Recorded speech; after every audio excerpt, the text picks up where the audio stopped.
বিশ্ব প্রতিবন্ধী দিবস উপলক্ষে বুধবার রাজধানীতে সমাজের পিছিয়ে পড়া প্রতিবন্ধী শিশুদের সম্বর্ধনা দেওয়া হয়।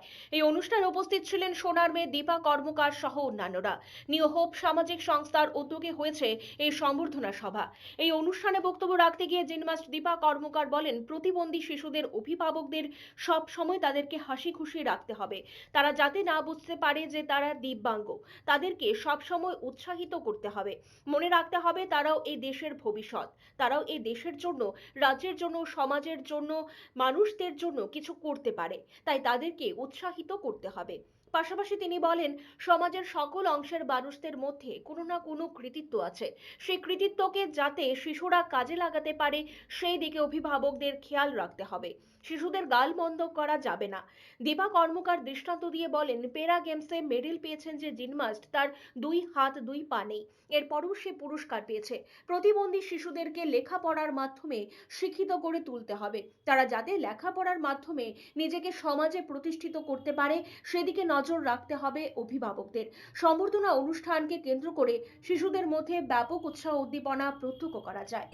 ওনারা ওনাদের বাচ্চাদের নিয়ে এসছে এবং স্পেশালি ধন্যবাদ জানাই নিউ হোপকে এত সুন্দর একটা অর্গানাইজ করার জন্য।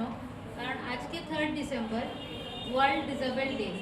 বাট আমি মনে করি এই দুনিয়াতে আমরা যারাই জন্ম নিই সবার মধ্যেই কিছু না কিছু একটা কৃতিত্ব থাকে এবং তাদের একটা কিছু করার দিয়ে ভগবান এখানে পাঠায়।